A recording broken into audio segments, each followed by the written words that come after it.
इधर हमारे पास यकीन करो कि इधर इतना पैसा नहीं है कि हम खाना खाए इधर इसमें। हमने गाड़ी से डीजल भी बेचा है, जब ब्रोकर को फोन करेगा वो बोलता है कि हमारे पास खुद नहीं है।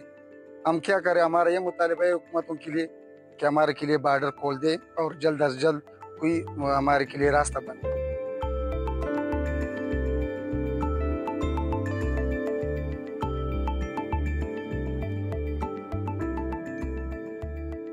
एक महीना और 10 दिन बराबर हो गया, अभी तक हम लोग खड़े, बहुत तकलीफ के साथ खड़े कि इधर हमारा लोड गाड़ी 55-60 टन वजन है। दूसरी बात यह है कि गाड़ी टायर के ऊपर बहुत ज्यादा जोर है, टायर सारा खराब हो गया।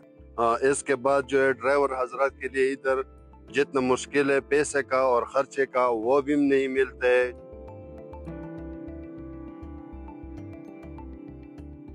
और स्पिन बॉल तक जाने वाला गाड़ी है, बस यहाँ पे खड़ा है। अभी तक यकीन करो 2-2 लाख रुपए खर्चा एक एक गाड़ी का हो गया। बाकी जो है अभी हमारा को कोई तरीका नहीं आता है, अभी क्या करेगा। अपना गाड़ी का जो डीजल है वो भी मैंने बेच दिया, 100 लीटर 150 लीटर बेचा है अपने खर्चे के लिए। जो कि तीनों बॉर्डर हमारे अफगानिस्तान के साथ बंद पड़े हैं, तोरखम है, उलम खान है और चमन है। जो हमारे यहाँ पे बिजनेस कम्युनिटी जो अफगानिस्तान सेंट्रली शहर के साथ काम कर रहा है, उसका सरमाया जो है इनकी इन्वेस्टमेंट फंस गई है।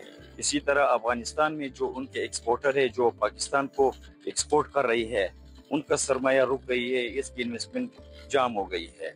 गवर्नमेंट ऑफ अफगानिस्तान को भी नुकसान हो रहा है और आवाम को भी बड़े पैमाने पे नुकसान हो रहा है। इसी तरह पाकिस्तान को बड़े पैमाने पे नुकसान हो रहा है। 80 करोड़ से लेकर 1 अरब रुपए तक रेवेन्यू की मद में ये रुक गई है पिछले 32 दिनों से। हम ये सजेस्ट करते हैं, दोनों ममालिक को रिक्वेस्ट करते हैं, 12 हमने रिक्वेस्ट किया है कि खुदारा इस रास्ते को खोल दिया जाए, बिजनेस को जो है मजीद बेहतरी की तरफ ले जाए।